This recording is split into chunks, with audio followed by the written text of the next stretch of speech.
ya que recién el próximo domingo, si Dios quiere, tendremos físicamente las impresiones. Podamos tener cuidado con el móvil, con el tema de tenerlos en silencio, para que no suene, para que no haya interrupción, mientras estamos dándole uso en la lectura de la Constitución.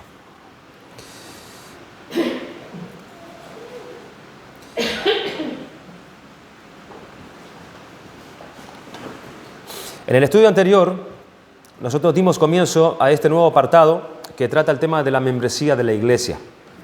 Hemos estado tratando los asuntos anteriormente acerca de los fines de la Iglesia, acerca de esos propósitos que la Iglesia tiene aquí en la tierra, que esta Iglesia ha entendido bien por la palabra de Dios y busca diligentemente, con temor.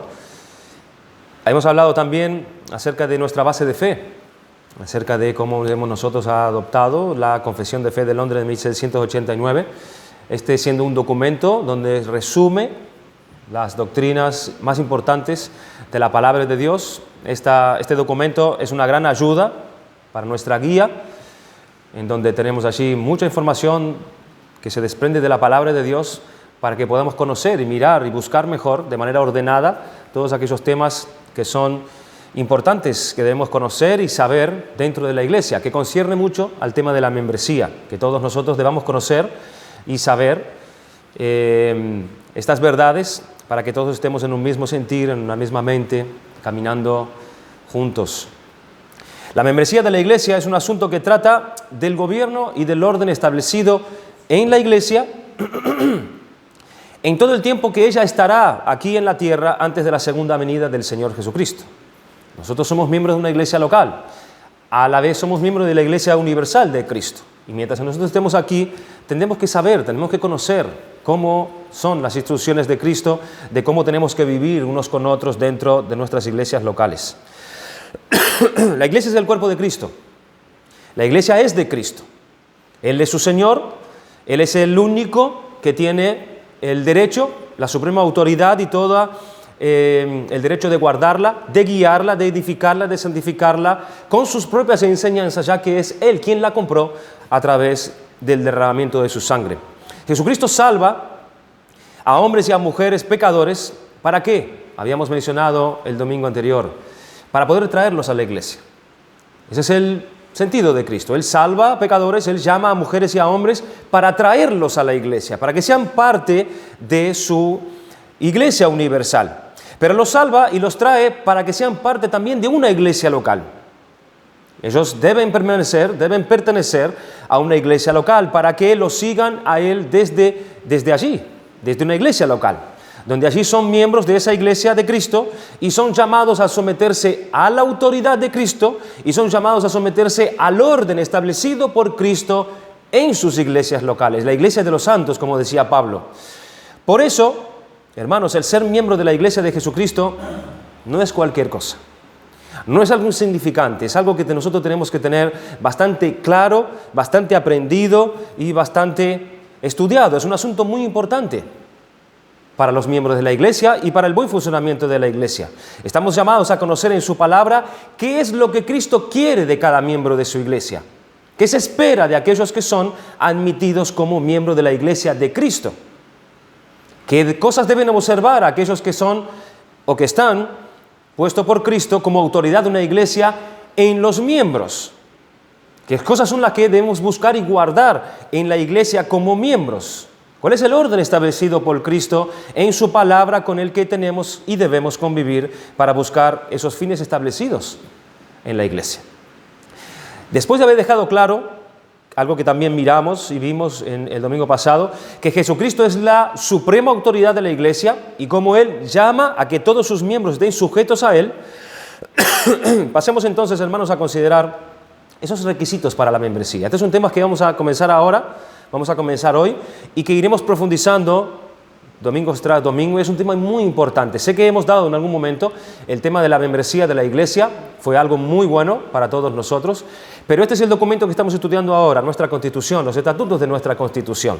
Y aquí tenemos de manera profunda establecido para cada uno de nosotros un documento que nosotros hemos estado de acuerdo al ser miembros de la iglesia, porque lo hemos leído, lo hemos estudiado y hemos dicho, estamos de acuerdo que a mí se me sea tratado conforme a las maneras que aquí está escrito y que yo tenga que conducirme de esta manera también. Así que es importante este documento y estaremos profundizando cada vez más al paso del tiempo. ¿Cuáles son nuestros requisitos de esta iglesia local para recibir a hombres y a mujeres como miembros de esta iglesia local?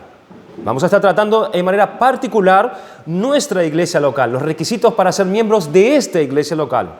Hemos entendido, a la luz de la palabra de Dios, lo que Dios pide del miembro, de todas las iglesias locales de Dios.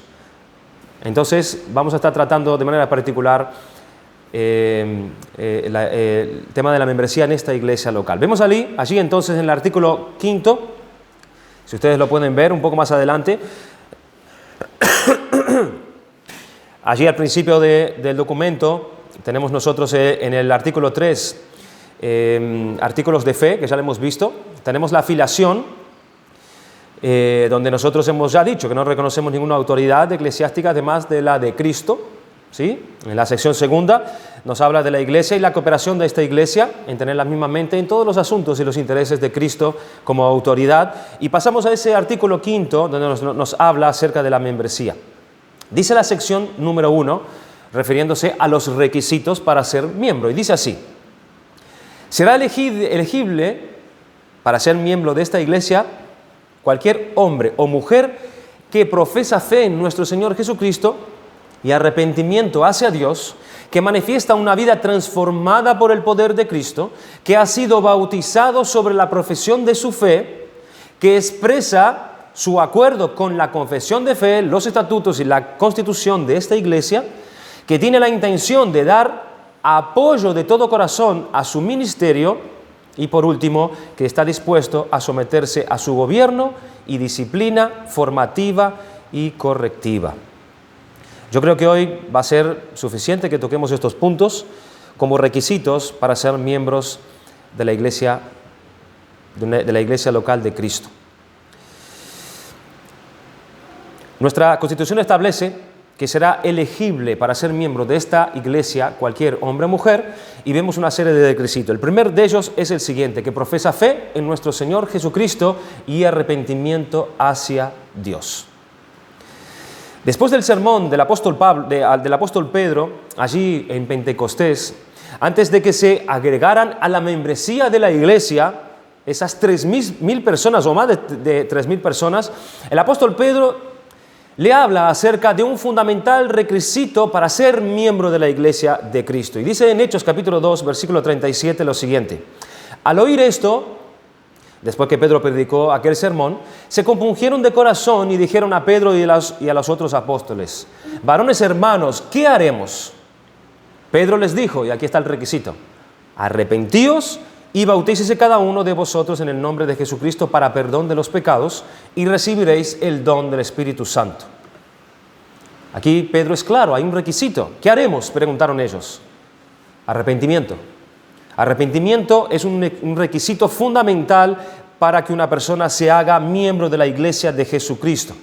En Hechos capítulo 16, versículo 30, aquel momento donde Pablo y Silas están encarcelados allí en Filipos, acontece aquel gran terremoto, las celdas se abren, aquel carcelero teme mucho, está a punto de quitarse su propia vida. Dice en Hechos capítulo 16, versículo 30, y sacándolos les dijo: señores, ¿qué debo hacer para ser salvo? Ellos dijeron: cree en el Señor Jesucristo y serás salvo tú y tu casa. Y le hablaron la palabra del Señor a él y a todos los que estaban en su casa, y él, tomándolos en aquella misma hora de la noche, les lavó las heridas y enseguida se bautizó él con todos los suyos. Y llevándolos a su casa, les puso la mesa y se regocijó con toda su casa de haber creído a Dios. En su discurso de despedida en Mileto, el apóstol Pablo dice en Hechos capítulo 20, versículo 21, que ha estado él allí testificando a judíos y a gentiles acerca del arrepentimiento para con Dios y de la fe en nuestro Señor Jesucristo. Eso es lo que testificaba el apóstol Pablo. Predicaba el arrepentimiento y predicaba la fe en Cristo para el perdón y la salvación de estos judíos. Así que vemos que un requisito fundamental para ser miembro de la Iglesia de Jesucristo es el arrepentimiento de los pecados y la fe en Jesucristo. Arrepentimiento para el perdón de los pecados. Arrepentimiento para recibir el don del Espíritu Santo. Arrepentimiento es salir de en medio de esta generación, es dejar este mundo donde se ha estado viviendo, es dejar de nadar en las corrientes de este mundo, es abandonar su sistema corrupto en el cual está acostumbrado a manejarse sin ningún temor a Dios. Arrepentirse de los pecados es dejar de hacer parte de esa generación perversa de la que tienen que ser salvos y escapar de ella. Nadie que se arrepienta sigue de igual manera. Es compungirse de corazón. Es el dolor, según Dios, por haber vivido una vida de espaldas a Él, pecando contra Él y ofendiéndole a Él a lo largo de toda su vida. Es un arrepentimiento para vida. Es un arrepentimiento para el perdón de los pecados. Nada más y nada menos se obtiene el perdón de Dios por medio del arrepentimiento. Es un arrepentimiento para salvación. Y todo aquel que se arrepiente para con Dios viene a ser parte y miembro de la Iglesia de Cristo, y todo aquel que se ha arrepentido de esta manera vive entonces, a partir de ahí, una vida de arrepentimiento constante delante de Cristo, su Señor. El arrepentimiento es un requisito fundamental para que una persona sea miembro de esta iglesia local. Otro requisito es la fe en Jesucristo, lo que vemos en este primer punto. Los sustantivos arrepentimiento y fe son los dos lados de la misma moneda, hermanos. Arrepentimiento sin fe, como su contraparte, es inútil, y fe sin el requisito de arrepentimiento es algo fútil, no tiene ningún vigor, no tiene ningún funcionamiento. Arrepentimiento y fe están unidos en una unión inquebrantable. Por eso siempre se nombra estas dos cosas juntas: arrepentimiento de los pecados y fe en Jesucristo. Mucha gente habla de tener fe en Jesús. Pero ¿qué significa exactamente tener fe en Jesús? ¿Qué significa realmente creer en Jesús? ¿Qué se debe ver en una persona que quiere ser miembro de la iglesia con referencia a este creer en Jesús? A esta fe en Jesús. Porque mucha gente dice tener fe en Jesús. Ojo. La Biblia usa la frase fe en Jesús como sinónimo de creencia en Jesús como Salvador.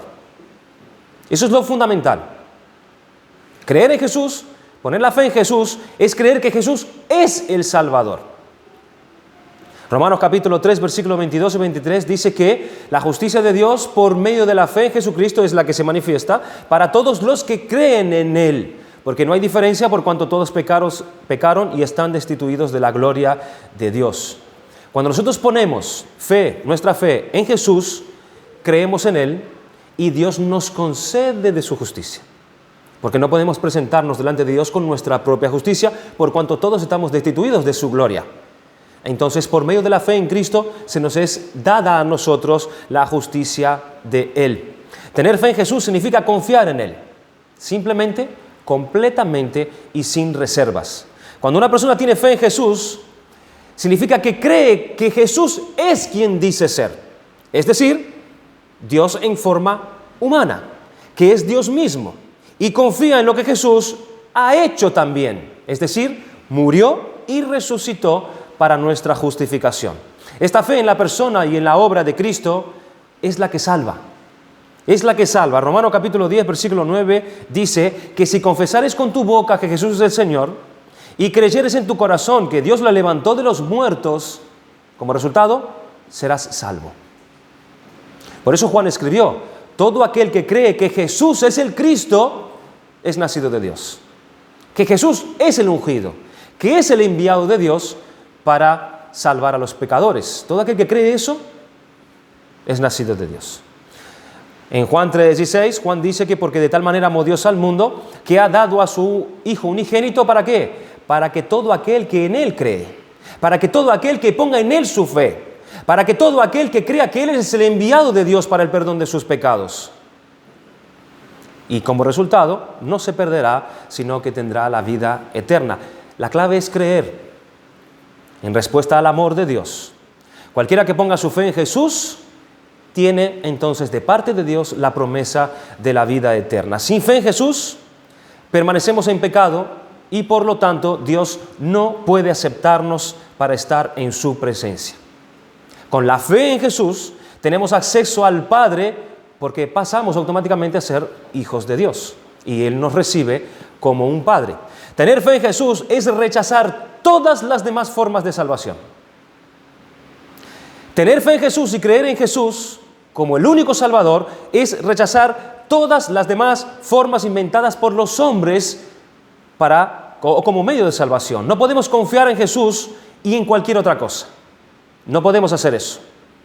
Solo confiamos en Jesús porque hemos entendido que en ningún otro hay salvación, porque no hay otro nombre bajo el cielo dado a los hombres en que ninguno de nosotros pueda ser salvo. La salvación es exclusiva y Jesús es el único camino, dice en Juan 14:6. Pero creer en Cristo, hermanos, como hemos dicho recién, no es solamente confesarlos con nuestras bocas, sino es una vida de obediencia expresada en amor a sus mandamientos. Y eso nos lleva al segundo requisito para ser miembro de la Iglesia de Cristo y estar en esta iglesia local. El segundo requisito dice que manifiesta una vida transformada por el poder de Cristo. No es solamente confesarlo, sino que es una vida transformada en el poder de Cristo. En 1 Corintios capítulo 1, versículo 1 y 2, dice: Pablo, llamado a ser apóstol de Jesucristo por la voluntad de Dios, y el hermano Sóstenes, a la iglesia de Dios que está en Corinto, a los santificados en Cristo Jesús, dice, llamados a ser santos con todos los que en cualquier lugar invocan el nombre de nuestro Señor Jesucristo. Ellos invocan el nombre de nuestro Señor Jesucristo, pero son llamados a una vida santa. Son llamados, como todos los demás que confiesan también a Jesucristo, a todos los demás santos, a tener una vida de santificación. En el capítulo 6, versículo 11 de esta primera carta de Corinto también dice: y esto erais algunos, mas ya habéis sido lavados, ya habéis sido santificados, ya habéis sido justificados en el nombre del Señor Jesús y por el Espíritu de nuestro Dios. Escuchen las palabras de Pablo a los de Tesalónica. Él dijo acerca de ellos: damos siempre gracias a Dios por todos vosotros, haciendo memoria de vosotros en nuestras oraciones, acordándonos sin cesar delante del Dios y Padre nuestro, del Dios y Padre nuestro, de la obra de vuestra fe, del trabajo de vuestro amor y de vuestra constancia en la esperanza en nuestro Señor Jesucristo, porque conocemos, dice Pablo, hermanos amados de Dios, vuestra elección. Pues nuestro evangelio no llegó a vosotros en palabras solamente, sino también en poder en el Espíritu Santo y en plena certidumbre, como bien sabéis, cuáles fuimos entre vosotros por amor de vosotros. Y vosotros vinisteis a ser imitadores de nosotros y del Señor. ¿Ven la vida? Una vida nueva y transformada, con nuevas conductas que imitan ahora a esos que son de Dios e incluso al Señor mismo. Sigue diciendo Pablo: recibiendo la palabra en medio de gran tribulación con gozo y del Espíritu Santo, de tal manera que habéis sido ejemplo a todos los de Macedonia y de Acaya que han creído. Porque, partiendo de vosotros, ha sido divulgada la palabra del Señor. No solo en Macedonia y Acaya, sino que también en todo lugar, vuestra fe en Dios se ha extendido, de modo que nosotros no tenemos necesidad de hablar nada. Porque ellos mismos cuentan de vosotros la manera en que nos recibisteis y cómo os convertisteis de los ídolos a Dios para servir al Dios vivo y verdadero y esperar de los cielos a su Hijo, al cual resucitó de los muertos, a Jesús, quien nos libra de la ira venidera. ¿Ven el gozo de Pablo aquí con estos hermanos?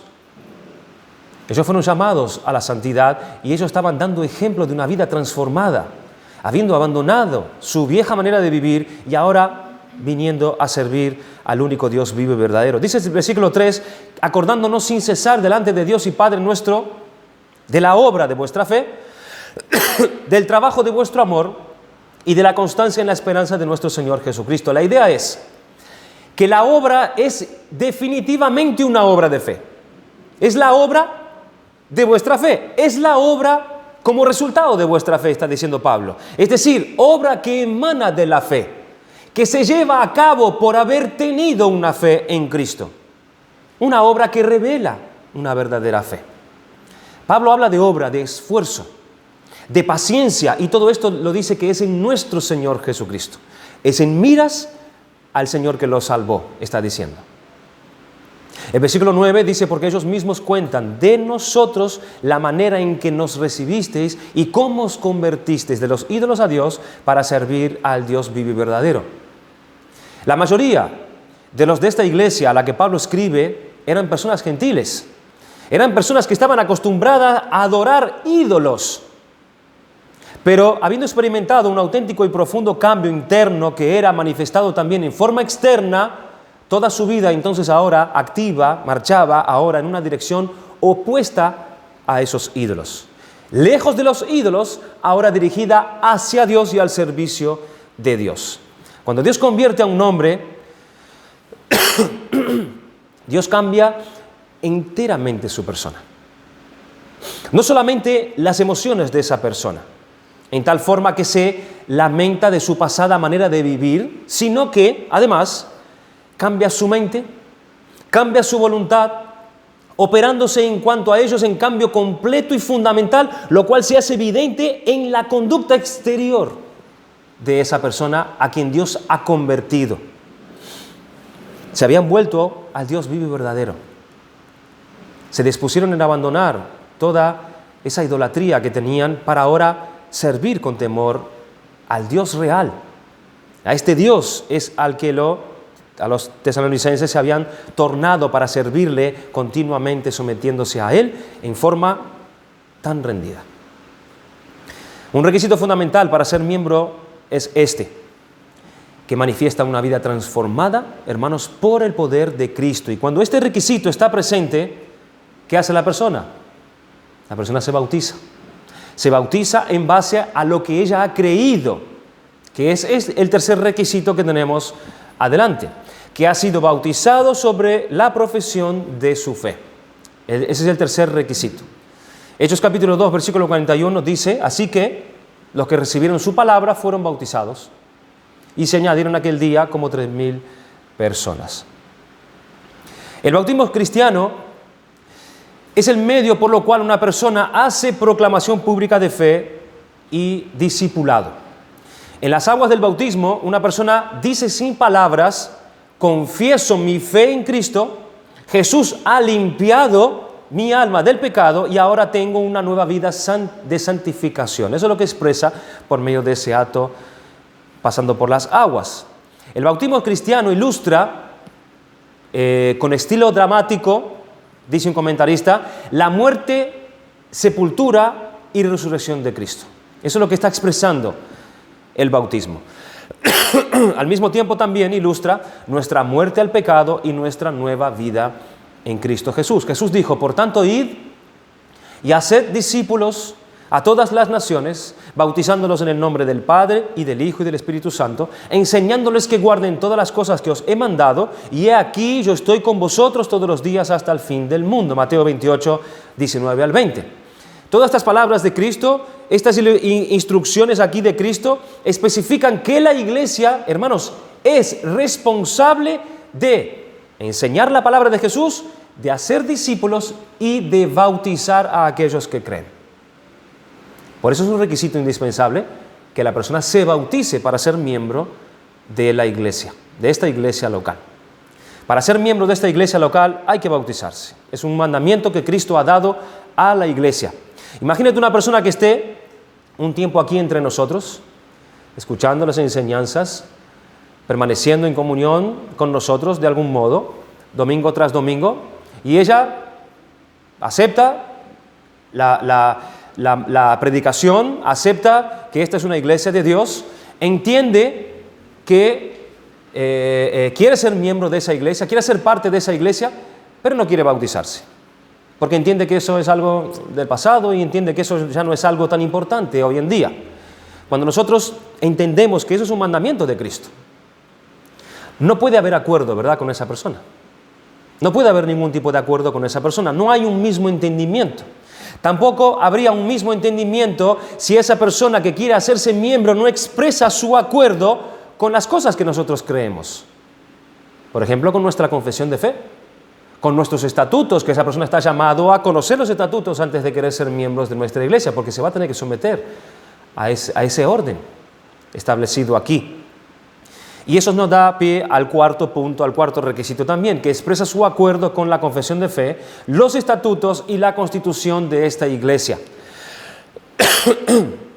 Repito, un requisito fundamental para aquel que quiera ser miembro de esta iglesia local es que exprese su acuerdo con nuestra confesión de fe, con lo que nosotros creemos, con lo que nosotros entendemos que es lo que la Biblia enseña, con nuestros estatutos y con la constitución de esta iglesia local. Ante una declaración así, alguien podría decir: vaya iglesia arrogante esta, ¿verdad? Vaya iglesia arrogante esta iglesia de Fuerteventura, que si no se piensa ni se cree como ella, no podemos ser parte de ellos. Pero ¿quién se creen que son? Esta iglesia sin duda necesita un ministerio de igualdad como tenemos nosotros en nuestro gobierno. Pero fíjense, hermanos, que no se trata de una postura arrogante, sino de una iglesia que entiende en el temor de Cristo que bíblicamente debe ser así. Bíblicamente debe ser así. Pablo rogaba a la iglesia de Corinto con estas palabras. Escuchen: os ruego, decía él, os ruego, pues, hermanos, y no lo hace en su propio nombre, dice por el nombre de nuestro Señor Jesucristo, que habléis todos una misma cosa, y que no haya entre vosotros divisiones, sino que estéis perfectamente unidos en una misma mente y en un mismo parecer. Pablo rogaba esto a esta iglesia. En el nombre de Cristo lo hacía.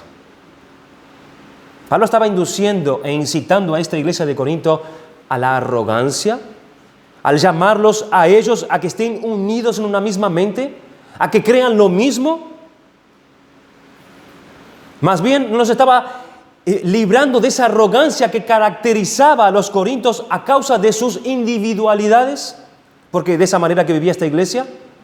Más bien el llamado no era a que ellos no anduviesen así. No se trata de arrogancia, sino que esta iglesia entiende que la palabra de Dios enseña que para que haya comunión bíblica debe haber unidad en la verdad. Y esta iglesia tiene una confesión de fe, es decir, ella tiene un resumen profundo acerca de las doctrinas fundamentales de la Biblia, que no está por encima de la Biblia, como muchos se han cansado y han llegado a decir. Este resumen no está encima de la Biblia, es un resumen de la Biblia que nos ayuda a que podamos conocer mejor las doctrinas fundamentales de la Biblia. Y los que quieran caminar con nosotros, lógicamente, hermanos, debemos estar perfectamente unidos en una misma mente, en un mismo parecer, hablando todos una misma cosa. ¿Para qué? Para que no haya entre nosotros divisiones. Para que no haya entre nosotros divisiones. Así que para que después no haya divisiones, es mejor no unirnos ahora mientras haya diferencia en la verdad. Es mejor así.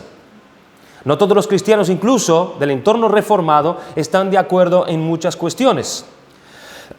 Nosotros queremos tener en cuenta el principio de la reforma de sola Escritura.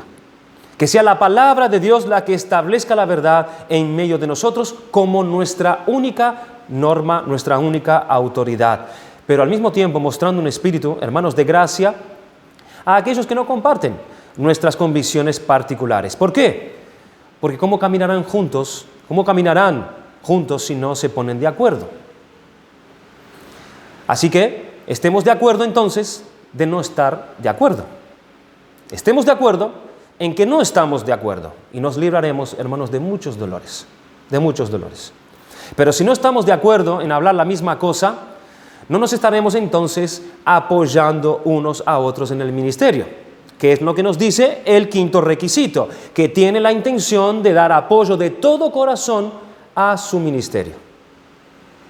En 1 Tesalonicenses 5, 12 al 14 dice: os rogamos, aquí Pablo rogando nuevamente, hermanos, que reconozcáis a los que trabajan entre vosotros y os presiden en el Señor y os amonestan, y que los tengáis en mucha estima y amor por causa de su obra. Tened paz entre vosotros. También os rogamos, hermanos, que amonestéis a los ociosos, que alentéis a los de poco ánimo, que sostengáis a los débiles, que seáis pacientes para con todos. Todos los miembros de la iglesia local, local de Jesucristo, universal también de Jesucristo, están llamados a esforzarse en el apoyo del ministerio de su iglesia local. Y lo tienen que hacer de todo corazón, con todo su esfuerzo. No se concibe a un miembro que no apoye, que no sostenga, que no aliente, que no amoneste. Es un apoyo de todo corazón. Es uno que quiere el avance del reino de Cristo en la iglesia en la que él está, por tanto, él la apoya de todo corazón. Él está comprometido con esa iglesia local, apoyando su doctrina, apoyando la enseñanza, apoyando todo el ministerio que tiene la iglesia. En Efesios capítulo 4, versículo del 11 al 13, dice Pablo: y él mismo constituyó, hablando de Cristo, a unos apóstoles, a otros profetas, a otros evangelistas, a otros pastores y maestros, a fin de ¿qué? De perfeccionar a los santos. ¿Para qué? Para la obra del ministerio, para la edificación del cuerpo de Cristo, hasta que todos lleguemos a la unidad de la fe y del conocimiento del Hijo de Dios, a un varón perfecto, a la medida de la estatura de la plenitud de Cristo. Aquí la idea resultante es que Cristo dio a la iglesia algunos hombres como apóstoles, otros como profetas, otros como pastores, como maestros, etcétera, con el propósito, hermanos, de perfeccionar a la iglesia.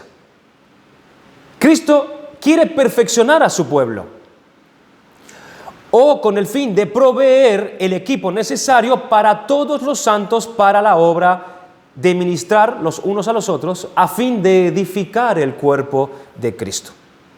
Así que esto deja ver que el propósito inmediato de los dones de Cristo es el ministerio realizado por todo el rebaño. Es para equipar al rebaño. Es para capacitar al rebaño. ¿Para qué? Para que todos cumplan con el ministerio. Para que todos estén apoyando el ministerio de la iglesia. Por eso son capacitados. Por medio de los pastores, maestros que Cristo puso en la iglesia. Su propósito fundamental es la edificación del cuerpo de Cristo. Así que vale decir que esto es una bendición para la iglesia. La iglesia entera debe estar ocupada en la labor espiritual. Así que se está poniendo en relieve el sacerdocio universal de los creyentes. El lugar que Dios nos dio a nosotros llamándonos sacerdotes de Cristo. Estamos llamados a obrar en la iglesia, a ministrar en la iglesia. Y también durante la semana cada miembro debe equiparse a sí mismo para estar cada vez mejor, cada vez más equipado para apoyar y realizar el ministerio con la iglesia y de la iglesia. Así que esta iglesia local, hermanos, tiene un ministerio. Un ministerio que le concierne a todos los miembros que la componen. Un ministerio que tiene como fin la edificación del cuerpo de Cristo, y alguien que no esté de acuerdo ni con la doctrina, ni con su confesión, ni con su constitución, ni con su gobierno, ni con la manera en que esta iglesia se toma en serio la disciplina eclesiástica, entre otras cosas, ¿cómo va a apoyar entonces el ministerio? ¿Cómo va a apoyar el ministerio? Sucederá lo contrario, estará en contra el ministerio. Es un requisito para ser miembro de esta iglesia local que tenga la intención de dar apoyo de todo corazón a su ministerio. Porque una persona que no apoya a las personas a las cuales es miembro es porque no se somete entonces a las normas del cuerpo. Dando lugar, esta frase, a nuestro sexto requisito. Dice que está dispuesto a someterse a su gobierno y disciplina formativa y correctiva. Estas son cosas que vamos a ir mirando más profundamente más adelante, y será algo que espero nos abra los ojos, hermanos, de tal manera, no solamente para que nos examinemos a nosotros mismos, sino que veamos qué tantas intenciones tiene Dios de usar cosas de usar a hombres, a pastores, a hombres que Él puso para gobernar la iglesia, realmente con cosas como esta, hermanos. Dice el sometimiento al gobierno. Tiene que estar esta persona dispuesto al sometimiento del gobierno de esta iglesia local. En cuanto al sometimiento de la iglesia, dice en Hebreos capítulo 13, versículo 17, obedeced a vuestros pastores y sujetaos a ellos, porque ellos velan por vuestras almas, como quienes han de dar cuenta, para que lo hagan con alegría y no quejándose, porque esto no es provechoso. Alguien podría preguntarse, ¿la autoridad de los pastores es autoimpuesta por ellos o es delegada a ellos por Cristo? Eso es algo que se tiene que observar en una iglesia local. Si un diligente es un ministro dedicado a la palabra de Dios, un ministro temeroso en enseñar el consejo verdadero de Dios, él demuestra de ese modo que Cristo le ha dado a él una autoridad. Y si Cristo le ha confiado la tarea de asumir el liderazgo, la gente no debe cuestionar entonces su autoridad y someterse al gobierno no de él, sino de Cristo, que le ha delegado a él esa autoridad en esa iglesia local. A causa de nuestro pecado, hermanos, todos nosotros luchamos con la sujeción a las autoridades, ¿verdad? Le pasa a nuestros hijos, nos pasa a nosotros con las autoridades que tenemos fuera. Luchamos con mortificar nuestro pecado y sujetarnos a las autoridades. Eso es algo que es causado en nosotros a causa de nuestro pecado. Y si Cristo le ha confiado la tarea a estos hombres, que tienen que estar por encima de nosotros para administrar la palabra de Cristo con autoridad para nuestro bien, hermanos, nosotros tenemos que ver esto de parte de Dios. Al decir yo que es algo que nos cuesta por nuestro pecado someternos a las autoridades, a toda autoridad, hermanos, es algo que lo llevamos intrínsecamente porque es una rebelión contra Dios directamente. Es contra Dios con quien luchamos con no rebelarnos. Pero ahora que hemos comprendido el amor de Dios y lo ha hecho por nosotros en Cristo, por amor a Él, ahora es que nosotros nos sometemos. Porque hemos comprendido algo. Hemos entendido que Dios en amor ha hecho algo por nosotros y a favor de nosotros. Y ahora nos disponemos voluntariamente a someternos. Lo hemos entendido. Y cuando Cristo pone al gobierno de su iglesia a hombres que le temen, a hombres que aman a la iglesia, a hombres que velan por vuestras almas, como quienes tienen que dar cuenta, cuando sabemos y entendemos esto, entonces qué fácil es la sujeción.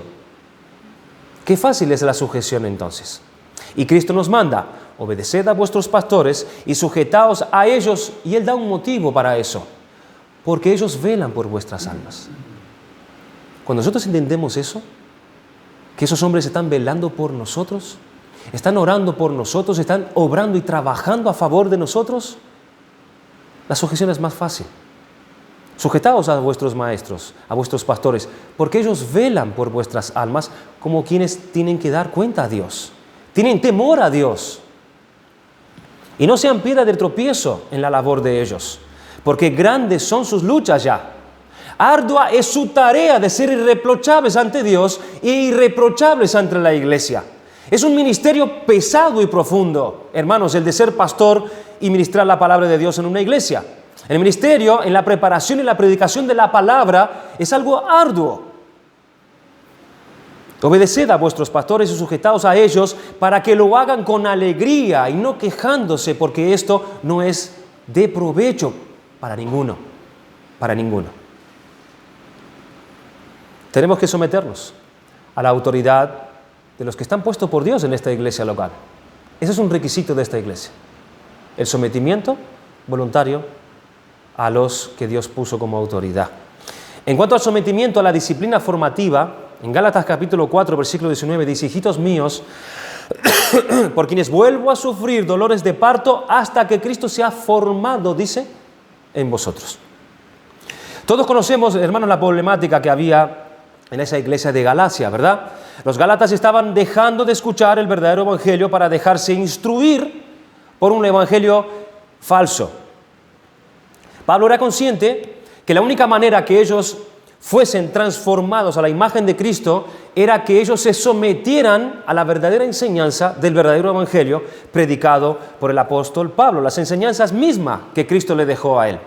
Debían dejarse instruir hasta que Cristo sea formado en ellos. Esto es, hasta que todo vuestro ser interior proclame la persona y los caminos de Cristo, de tal forma que confiéis completamente en vuestro Salvador y fuereis como Él en vuestros pensamientos, en vuestros deseos, en vuestras aspiraciones, y proyectar su imagen en vuestro lenguaje diario, en la vida diaria y en vuestras relaciones con vuestros seres queridos. En pocas palabras, en toda la gama de vuestra existencia y actitud entre los hombres. Todo miembro de esta iglesia local está llamado a sujetarse a la disciplina formativa, es decir, a la instrucción fiel de la palabra de Dios. La sumisión que el Señor ha puesto sobre su iglesia resultará en la santificación de cada miembro individualmente y del cuerpo entero de la iglesia en su conjunto. Debemos estar aquí dispuestos a recibir la instrucción de la palabra de Dios, porque es para nuestra formación. Es una instrucción formativa que nos lleva al crecimiento en gracia. Sin embargo, hay ocasiones cuando la disciplina formativa, esa disciplina que nos trae la palabra de Dios de manera instructiva, a veces no es suficiente. A veces con ella sola no es suficiente. Entonces se hace necesaria la disciplina correctiva, que es el siguiente punto de este sexto y último requisito. Debe el miembro entonces estar dispuesto a someterse a la disciplina correctiva. La disciplina correctiva viene a ser necesaria cuando doctrinas heréticas o conductas escandalosas aparecen entre los miembros de la iglesia. Voy a repetir eso.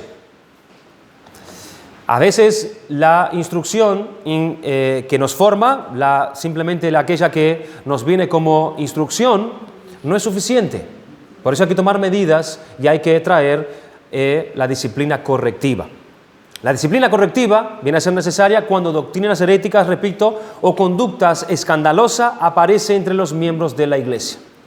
Cuando una regla general, y siempre y cuando sea factible, es necesario hacer un esfuerzo para llevar a la parte ofensora al arrepentimiento. ¿A través de qué? A través del consejo privativo, a través de la amonestación, a través de la restricción de ciertos privilegios por los pastores antes de que se tomen pasos más públicos.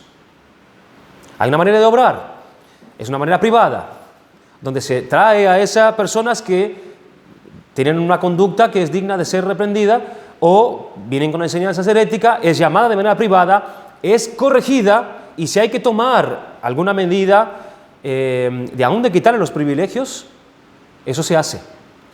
Ya la medida instructiva no es suficiente y hay que pasar a una medida correctiva.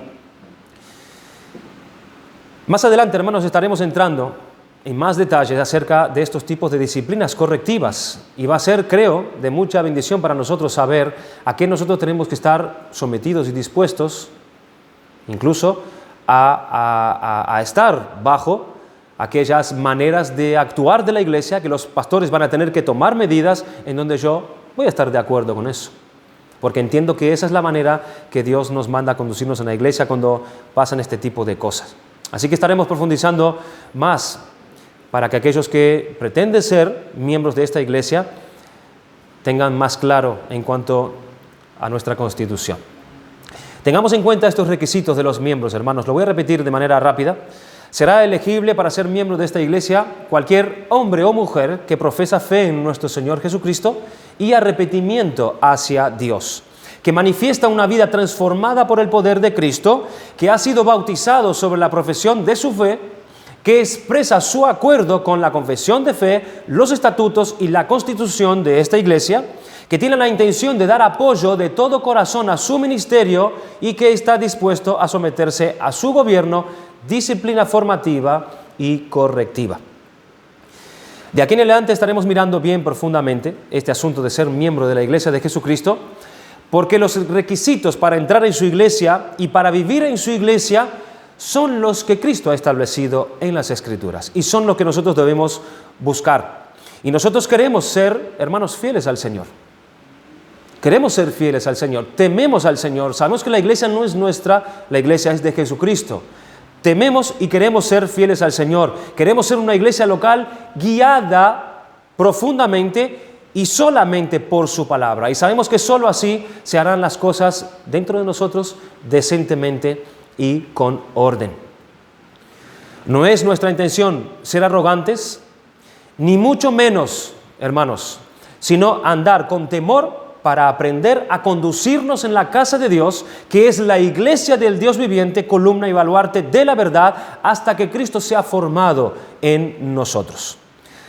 Sé también que el estudio de este asunto de la membresía ayudará también a los que ya son miembros de la iglesia a examinarse para ver cómo están asumiendo ese papel de miembro de la manera que Cristo nos enseña en su palabra. O sea que creo que podremos ser grandemente beneficiados todos nosotros a través de este estudio. Damos gracias al Señor por su palabra.